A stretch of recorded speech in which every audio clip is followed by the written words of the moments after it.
My name is Hariom Chaudhari. My roll number is 2088300016. I am from section 10. This is my DIY assignment.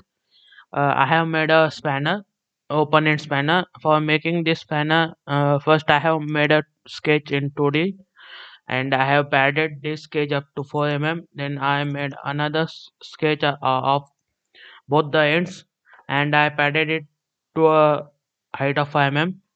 And then I got the mm, spanner like this. Then I exported it to a mesh file.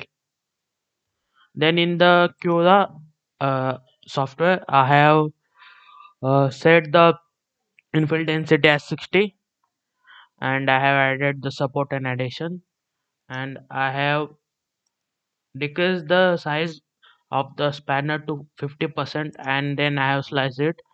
So the time required for making this is 60 minutes and 2 gram of material is required for this. Thank you.